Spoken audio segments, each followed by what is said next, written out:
Queridos amigos, muita paz a todos, uma alegria imensa estarmos juntos para mais um momento de reflexões do Evangelho de Jesus, da nossa tão querida doutrina espírita, que com tanta alegria e satisfação nós procuramos todos militar, seguir e, acima de tudo, o amor de Deus que nos abençoe mais uma existência, para que possamos ter um trilho correto em um período de tantos desafios, podemos trilhar a caminhada que Jesus nos deixou, independente da religião a que a pessoa pertença, mas procurar seguir o caminho do bem, seguir o caminho do amor, da caridade, que isso é o mais importante. Então, que Deus nos abençoe, nos ilumine para mais um momento de trabalho no bem, juntos, que estaremos realizando em nome do Senhor.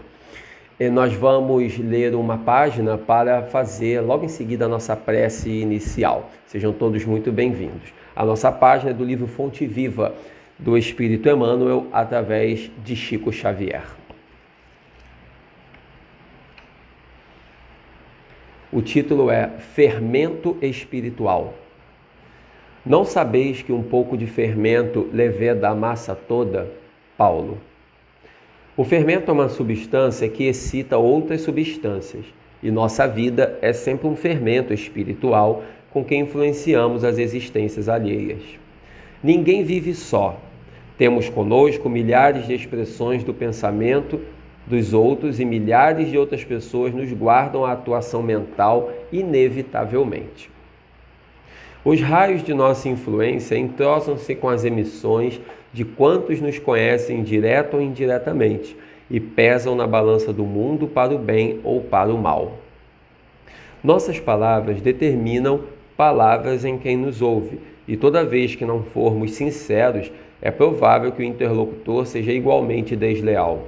Nossos modos e costumes geram modos e costumes da mesma natureza em torno de nossos passos, mormente naqueles que se situam em posição inferior à nossa nos círculos da experiência e do conhecimento.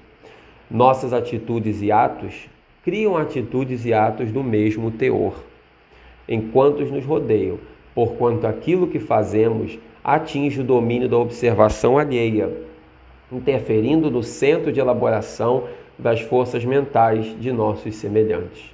O único processo, portanto, de reformar edificando é aceitar as sugestões do bem e praticá-las intensivamente por intermédio de nossas ações. Nas origens de nossas determinações, porém, reside a ideia. A mente, em razão disso, é a sede de nossa atuação pessoal, onde estivermos. Pensamento é fermentação espiritual. Em primeiro lugar, estabelece atitudes. Em segundo, gera hábitos. E depois, governa expressões e palavras, através das quais a individualidade influencia na vida e no mundo. Regenerado, pois, o pensamento de um homem, o caminho que o conduz ao Senhor se lhe revela reto e limpo. Emmanuel.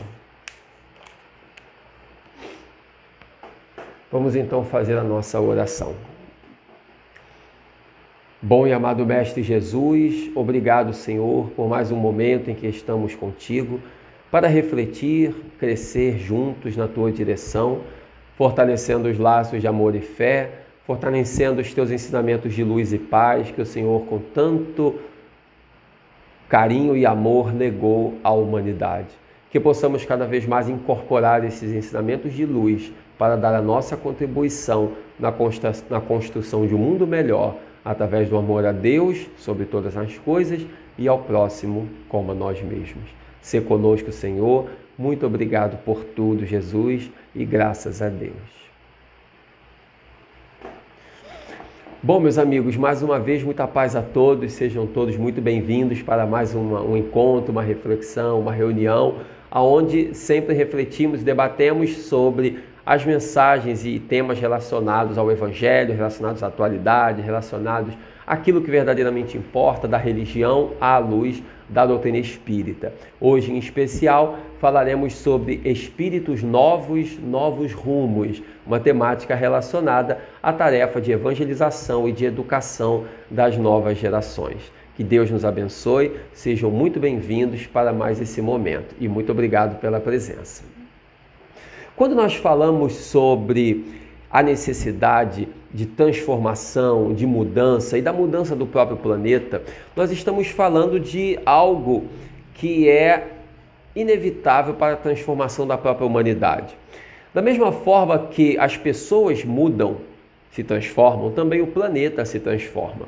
E todos nós que estamos na Terra não podemos negar, independente de crença, de visão social que a pessoa tenha, mas não se pode negar que nós estamos vivendo um período de transição, um período de mudança, no mundo inteiro, uma transição de valores, transição de ideias, transição de significados, transição de conceitos, coisas que até poucos anos atrás não eram concebíveis, agora são, coisas que alguns anos atrás eram normais, agora não são mais, são combatidas como posturas preconceituosas, como posturas discriminatórias, e isso tudo revela uma transição que a humanidade está atravessando.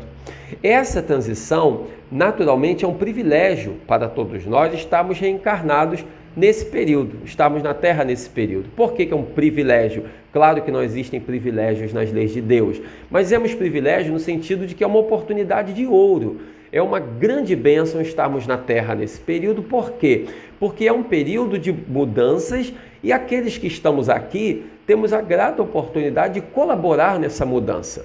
Porque todos nós temos essa grande missão, colaborar na construção de um mundo melhor. Muitas pessoas passam pela Terra e se perguntam: qual é a minha missão? Qual é a minha missão no mundo? Para que eu nasci? Todos nós temos a mesma missão. A nossa missão é colaborar na construção de um mundo melhor, de um mundo novo. Então, se você é daqueles que se debatem, o que eu vim fazer na Terra, por que eu estou aqui, para que eu nasci e etc., esqueça esses questionamentos e pense num ponto: a sua missão é colaborar na construção de um mundo melhor. Então faça todo o bem que esteja ao seu alcance e você estará construindo um mundo melhor, logo estará cumprindo a sua missão, porque todos nós temos essa mesma missão. E isso nos demonstra que esse período de transição que estamos vivendo é uma oportunidade de ouro, de desenvolvermos esses valores. Apesar das turbulências, das agitações que o mundo atual possui, nós temos uma possibilidade hoje de estudo, de interação social, de conhecimento através das redes sociais, de interação com o mundo, que nos possibilita uma atuação e um crescimento moral, intelectual, espiritual, que nunca houve na história da humanidade. Até poucos anos atrás, para nós lermos um livro, nós precisávamos comprar livros, muitos deles eram caros, precisávamos ir a bibliotecas, procurar livros emprestados quando encontrávamos esses livros emprestados. Hoje, basta entrar na internet e nós temos todo o conhecimento da humanidade disponível em vídeos, em livros, em tudo mais que quisermos para aprender. Então, uma época extraordinária que estamos vivendo. Naturalmente, que nessa época extraordinária de tantas mudanças, também concomitante a isso, e também graças a isso, está vindo ao mundo cada vez mais espíritos mais amadurecidos. É óbvio, para que a Terra possa se tornar um lugar melhor, um mundo de paz, um mundo regenerado, e é isso que ela se tornará, por isso tantas turbulências, por causa dessa transformação que nós estamos vivendo. Por isso se usa muito o termo transição planetária, transição do mundo, período de mudanças e tal. Por causa disso, a Terra está se transformando em um mundo melhor, em um mundo de paz. Que ela não é ainda, óbvio que ela ainda não é um mundo de paz, haja visto os problemas que nós vemos atualmente. Mas ela será um mundo de paz, está em transição para isso. E para que ela seja um mundo de paz, naturalmente ela necessita que renasçam espíritos mais felizes. Que nós que estamos na Terra, sejam os mais antigos, ou seja, aqueles que estão nascendo agora, que sejam espíritos, seres humanos melhores, mais felizes, mais conscientes, mais maduros, mais moralizados, mais educados, mais evangelizados. Porque se eu quero um lugar melhor, eu tenho que ter pessoas melhores ali. É óbvio, os lugares eles são neutros. Eu tenho que ter pessoas melhores naquele lugar. A Terra é neutra. A Terra é um planeta maravilhoso. O que são os problemas do mundo? São os seres humanos que estão ali, que ainda provocam violência, maldade, corrupção e etc. No momento em que os seres humanos deixarem de fazer isso, naturalmente que esses problemas acabarão. A terra em si é neutra, a questão é o comportamento do ser humano que nele está. E vindo para cá, seres humanos melhores, espíritos melhores reencarnando, e nós que estamos já na Terra procurando ser melhores a cada dia, naturalmente que a Terra se tornará cada vez mais um lugar melhor, pela educação, pelo amadurecimento e, acima de tudo, pela evangelização. E aí algumas pessoas se perguntam, mas qual seria a diferença de educação para evangelização? Educar já não seria o suficiente? Ora, a educação é óbvio que ela é fundamental. A principal ferramenta de desenvolvimento de um país é a educação. A principal ferramenta. Claro que a economia é importante, claro que a indústria é importante, claro que os empregos são importantes, tudo isso é importante no desenvolvimento de um país.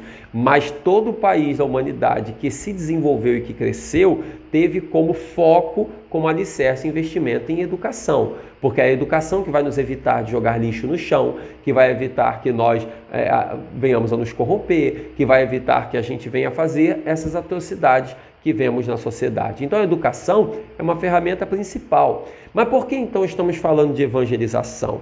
Porque na verdade a evangelização ela é um passo além da educação. É um passo mais profundo. A evangelização ela é a educação do espírito. É a verdadeira educação. É a educação mais profunda, é a evangelização. Porque eu posso ensinar alguém, ensinar uma criança a lavar as mãos antes de almoçar ou a dar bom dia. Quando chegar perto de alguém, eu estarei educando. Mas não necessariamente eu tenho garantia de que essa criança será uma pessoa de bem. Na evangelização, eu não só ensino a dar bom dia, a lavar as mãos, como acima de tudo eu ensino essa criança ou esse jovem a amar as pessoas. E isso é ainda mais importante.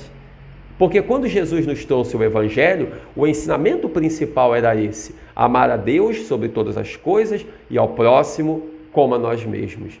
Quando nós fazemos isso, quando ensinamos isso, estamos evangelizando o amor a Deus e o amor ao próximo. Quando eu educo, eu estou levando valores educacionais que podem até induzir à prática do amor, mas não necessariamente ao foco da proposta educativa. Então a educação, ela é importantíssima, é fundamental, evidente isso. Mas a evangelização, ela está um passo além, porque a evangelização, ela induz ao amor ao próximo, ela induz a vivência da caridade. Então ela dá um passo mais profundo à evangelização do que a educação tradicional. Tanto que disse alguém certa vez uma frase que é atribuída ao espírito Amélia Rodrigues, não tenho certeza se é dela, mas é atribuída a ela, que diz que quem educa transforma, mas quem evangeliza salva. Porque quem evangeliza está educando para a eternidade.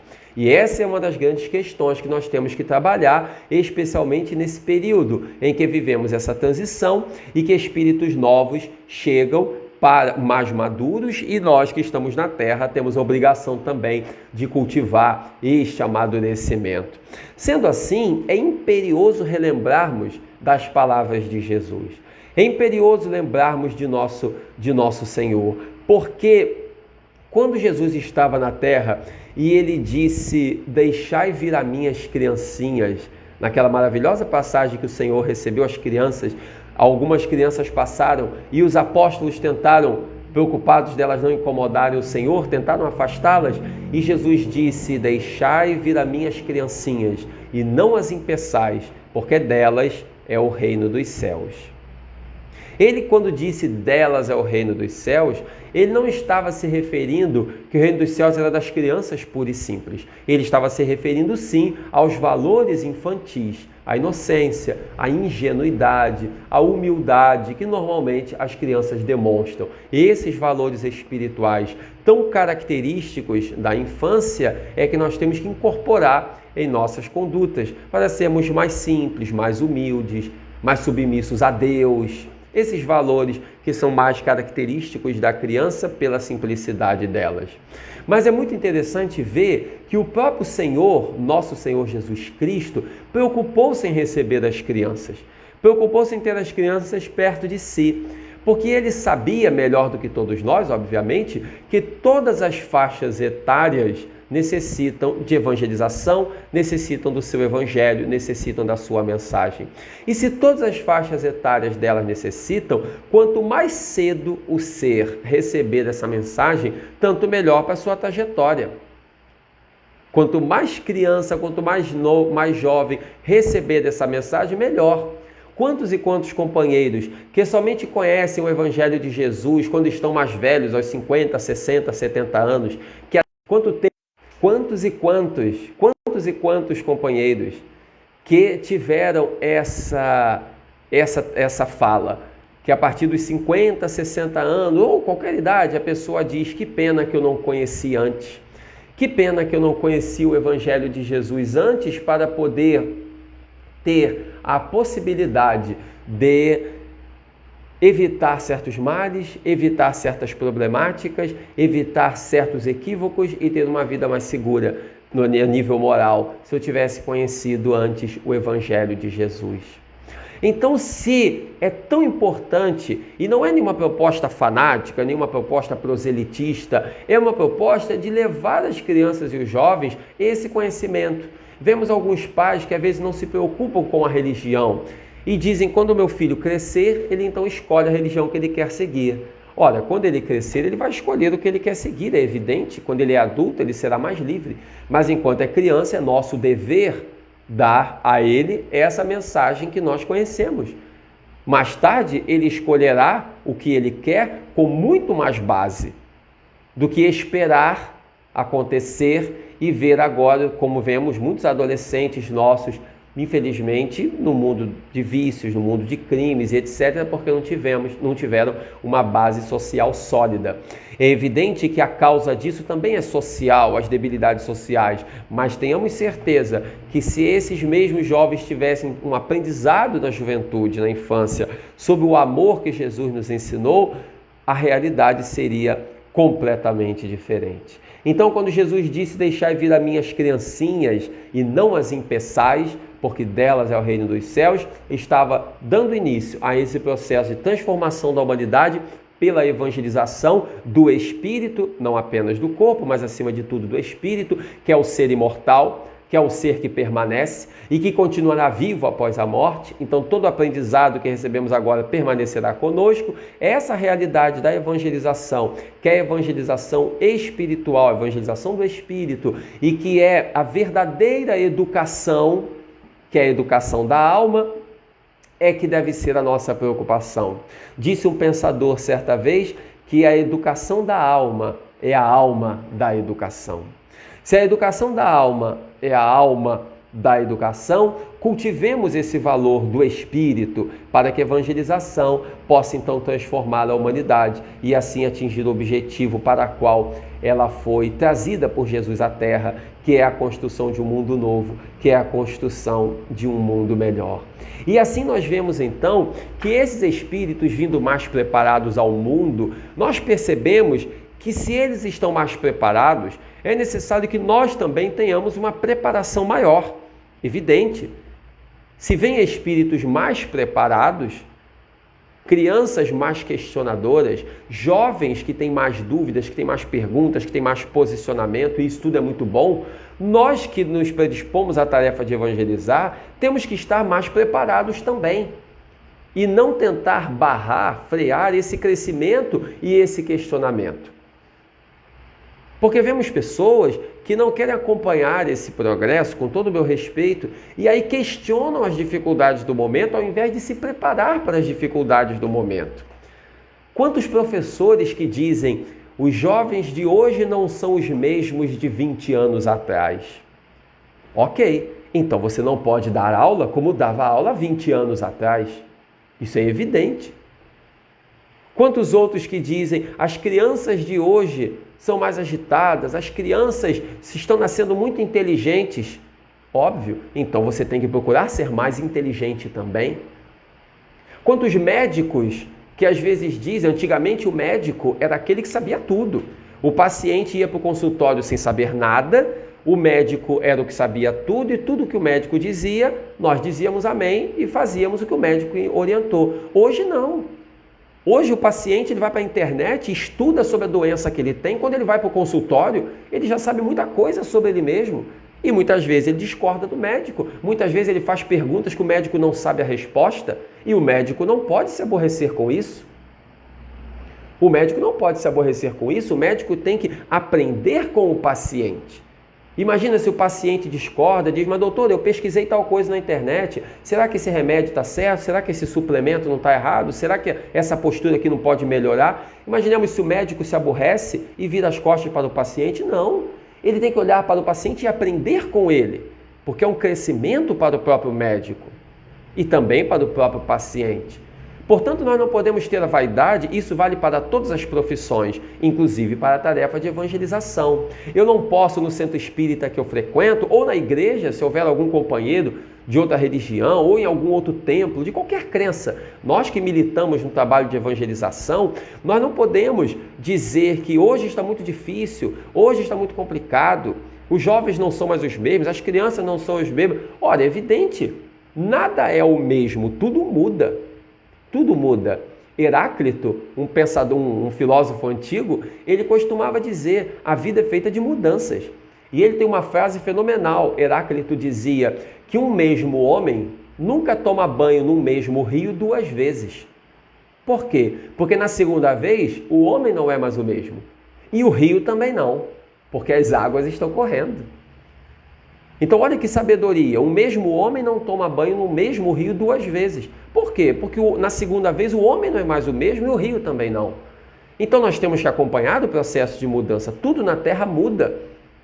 Estamos aqui falando já há alguns minutos, há uns 20 minutos mais ou menos, já não somos mais os mesmos, nenhum de nós, nem eu, nem vocês, porque nesses 20 minutos já ouvimos alguma coisa, já trocamos uma ideia, o tempo já passou, já refletimos sobre algo, já não somos as mesmas pessoas de 20 minutos atrás.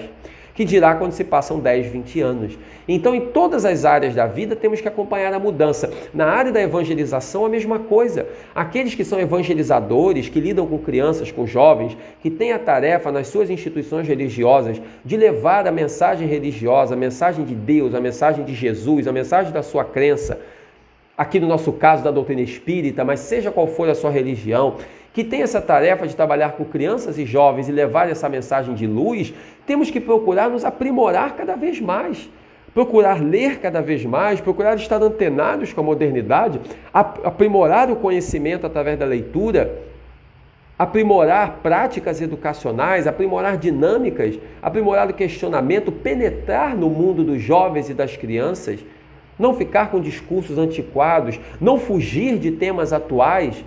Se os nossos jovens querem falar de discriminação, de preconceito, de homossexualidade, vamos falar sobre esses assuntos?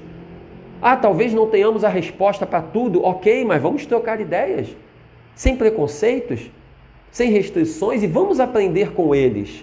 Ao invés de ter a resposta definida para tudo, vamos estudar o assunto. Quando tivermos uma resposta, ótimo. Se não tivermos, vamos aprender junto com eles, porque muitos dos nossos jovens sabem mais do que nós. Muitos dos nossos alunos sabem mais do que nós. Hoje, com a internet, o conhecimento está democratizado. Democratizado totalmente. Então, quantos e quantos alunos e evangelizandos que sabem mais do que os seus instrutores, do que os seus orientadores? E nós temos o dever de acompanhar esse progresso, aprimorando estudos, práticas educacionais, práticas pedagógicas, dinâmicas e tudo mais. E concomitante a isso, além do nosso aprimoramento, estar aberto a aprender com aqueles que são o fruto da nossa educação, porque eles têm muito a nos ensinar. Então o trabalho da evangelização é um trabalho primordial de transformação da humanidade e nós temos que acompanhar. As casas religiosas são esse santuário de transformação. Todas elas. O centro espírita, por exemplo, é um santuário de transformação. É um altar de mudanças morais. Quantas pessoas que nós vemos adentrarem na casa espírita e saírem transformadas. Quantos adultos que entram na casa espírita que às vezes têm tendência para o crime, que estão pensando em cometer um aborto, que estão pensando em cometer um suicídio e ouvem essa palavra transformadora através de uma palestra, através de um grupo de estudo, através de um livro e se transformam e mudam de postura. É a mensagem de Jesus fazendo efeito. A mesma coisa os nossos jovens. Os jovens espíritas, e por extensão as religiões em geral, estamos focando no espiritismo porque naturalmente é a nossa crença e a proposta dessa palestra, mas isso vale para todas as religiões. O espiritismo ele traz uma transformação, uma mensagem que os jovens se transformam, são outras pessoas, mudam o comportamento. Isso não acontece com todo mundo, ok, mas algum efeito sempre terá. Nunca é perdido um trabalho que fazemos no bem, nunca ele é perdido. Outro dia eu ouvi um companheiro dizendo que estava muito triste, porque um jovem que ele evangelizou, que ele levou a mensagem de Jesus, hoje entrou para o mundo do crime. E ele estava muito triste. E eu falei, não se entristeça, porque a sua parte você fez. Até porque a mensagem que você lançou, ela não será perdida, ela está no inconsciente dele. E isso vai aflorar aos poucos. E também você não sabe como seria a vida dele se não tivesse sido evangelizado. Porque a evangelização não é só a construção do bem, é também a diminuição do mal. De repente ele iria fazer muito mais mal do que faz agora, porque ele foi evangelizado. Se hoje no mundo do crime, se ele matou uma pessoa, se você não tivesse evangelizado, ele poderia matar 10 pessoas. Como você evangelizou, foi uma só que foi vítima dele. De repente ele poderia ter sido um grande traficante e hoje ele é apenas um pequeno usuário. Porque a evangelização fez ele amadurecer e reduzir esse mal, porque o pensamento, a ideia do evangelho está dentro dele. Então, claro que nós não queremos ver ninguém no mundo do vício, do crime, nada disso. Mas estamos dizendo que o bem que nós fazemos não é só a construção do bem, é também a redução do mal. Por isso que nenhum trabalho fica perdido. E aqueles que passam por nós, que nós tivemos a oportunidade de levar a mensagem de Jesus, a mensagem do amor, isso permanece com a pessoa, aflora na sua vida.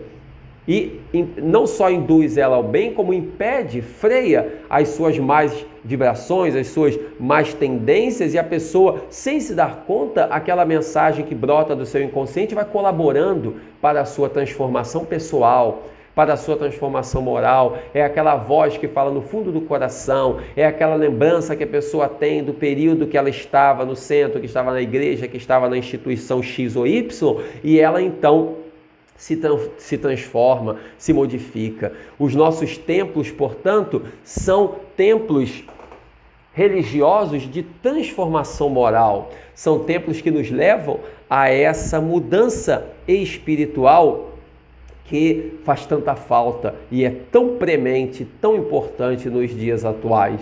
Quando nós olhamos a nossa história, quantos e quantos jovens na história religiosa que entregaram suas vidas pelo Evangelho de Jesus, pelo bem da humanidade? Quantos e quantos? Na época de Jesus, nós vimos Inácio de Antioquia, que foi um grande apóstolo do Evangelho do Cristo, que entregou sua vida pelo bem da humanidade, que divulgou a mensagem de Jesus, que foi encaminhado à morte pelos leões, mas acabou sendo liberto depois e prosseguiu pregando o Evangelho desde muito moço.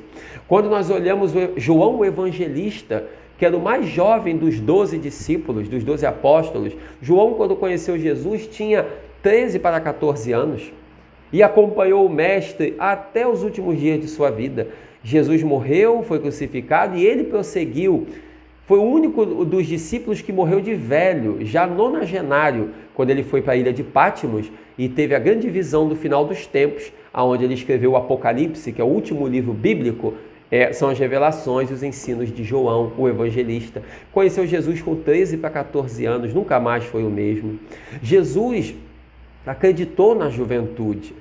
E ao longo da nossa história, quando nós olhamos Timóteo, que trabalhou com o apóstolo Paulo, quando olhamos São Francisco de Assis, que começou também tão jovem a sua transformação, quando nós olhamos no século XIX, Allan Kardec na codificação do Espiritismo, da equipe que trabalhou com Allan Kardec, havia jovens com 14, 15, 16 anos.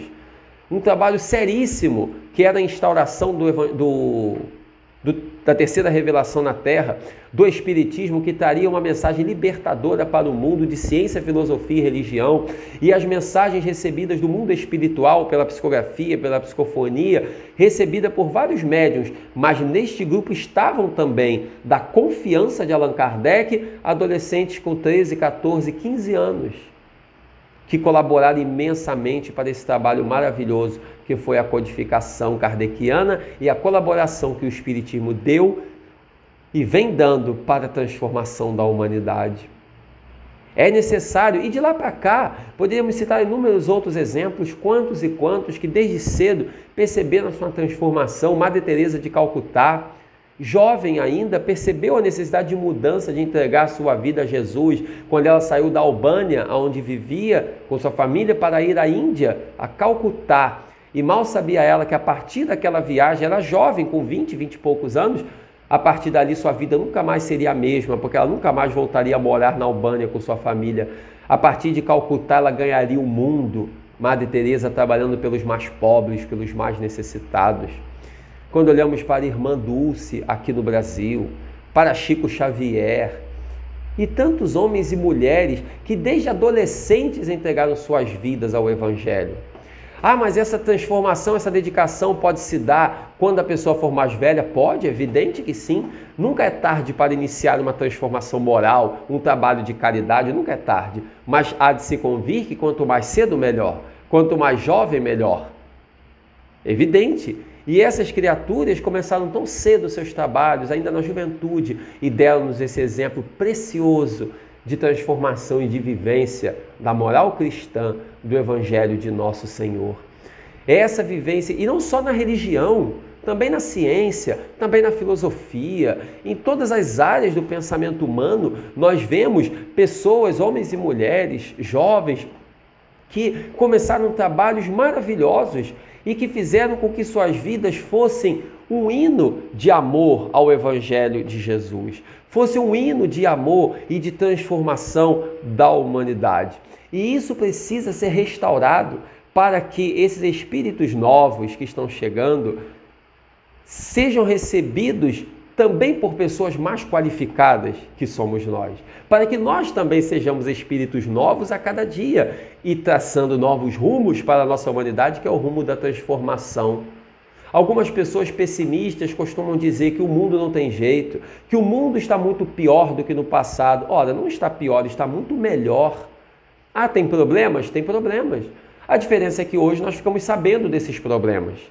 No passado, como não havia a comunicação que tem hoje, se houvesse um terremoto na China e morresse milhares de pessoas, nós não ficaríamos sabendo. Como aconteceu, no passado houve desastres que morreram milhares e milhares de pessoas e não se sabia, porque não havia a comunicação que tem hoje. Então aconteciam os problemas, as corrupções, mas nós não sabíamos. Hoje nós sabemos de tudo imediatamente. Se algum político se corrompeu, se a pandemia matou mais uma ou duas pessoas, se houve um terremoto em algum lugar, nós sabemos instantaneamente. E isso é massificado nas redes sociais e na televisão, o que nos dá a impressão de que os problemas aumentaram. Não aumentaram, eles são os mesmos. Agora é que nós sabemos deles. Pode ter aumentado em alguma área, diminuído em outra, mas nós sabemos dos problemas, das dificuldades, dos desafios. Eles são noticiados a todo momento e isso nos passa uma impressão pessimista, quando na verdade a humanidade progrediu e progrediu muito. Quando que nós iríamos sonhar estarmos aqui falando uns com os outros, através de um aparelho, de um computador, de um celular, entrando na casa uns dos outros, coisa que até alguns anos atrás era impossível. Só a televisão fazia isso e hoje qualquer um de nós pode fazer a qualquer momento uma transmissão ao vivo, uma transmissão gravada, uma mensagem. Ora, um livro que era algo difícil de se comprar, que tínhamos que ir a bibliotecas, hoje nós entramos na internet e podemos estudar qualquer assunto que nos aprouver para aprofundar e conhecer esses assuntos dentro do nosso gosto, da nossa vontade. É uma necessidade, portanto, premente de olharmos o lado bom da vida na Terra, nos amadurecermos, nos aprimorarmos cada vez mais, nos dedicarmos mais à leitura, ao crescimento moral, espiritual, a esse amadurecimento. E não relaxarmos. Não dá mais para a pessoa dizer que passou um ano inteiro e só leu um livro. Não é mais possível dizer que leu um livro só por ano. Não é mais possível o professor ter aquela aula pronta para os seus alunos e dar aquela mesma aula há 15 anos, que ele já sabe de cor e salteado. Não dá mais, porque hoje de um ano para o outro o conhecimento se multiplica enormemente, de um dia para o outro. Como é que eu vou ter uma aula pronta de 15 anos atrás, que eu dou todo dia, desconsiderando todo o progresso que aconteceu e que acontece de lá para cá? Não é mais possível. Então temos que nos adaptar. Não significa sermos pessoas agitadas, frenéticas, que só ficam pensando em estudo, em correria, não é isso. Mas nos educarmos para a nova era, porque espíritos novos pedem novos rumos, e esses novos rumos pedem um amadurecimento maior de nossa parte. Então educarmos-nos mais, educar o nosso tempo, educar o nosso pensamento, educar o nosso amadurecimento, educar as nossas escolhas, os nossos gostos, para lidar melhor com as relações, para lidar melhor com as situações. Nós temos hoje desafios que não existiam no passado, que não existiam em época nenhuma, redes sociais, por exemplo. Quem é evangelizado, seja adulto ou criança, não vai usar redes sociais para provocar o mal, como nós vemos hoje, incentivando o ódio, xingamentos, maledicência. Tantos e tantos comportamentos atrozes, pequenos, medíocres, que vemos em redes sociais, pessoas xingando políticos, como se xingamento transformasse alguém. Ao invés de fazer uma crítica inteligente, bem elaborada, para qualquer assunto, xingamentos, maledicência gratuita, corrupção, indução a ideias erradas, crimes, postagens difamantes, que poderiam ser completamente diferentes. Quem é evangelizado vai postar coisas otimistas, alegres, trabalhos no bem, trabalhos de caridade, vai incentivar coisas boas, vai convidar as pessoas para ações nobres. E mesmo quando a pessoa quiser falar de algum problema, ela falará de forma respeitosa e inteligente, não falará dessa forma desrespeitosa que muitas vezes vemos. Quem tem esse sentimento de evangelização em qualquer idade, levará para o mundo essa mensagem de amor, seja em redes sociais, seja através da palavra, através de um livro, através do que for, levará para o mundo essa mensagem de amor. E ao levar para o mundo, estará colaborando com a humanidade nessa transformação e ao mesmo tempo imprimindo em si mesmo essa conduta, porque de nada adianta eu falar de Jesus para o meu próximo se Jesus não está presente no meu coração.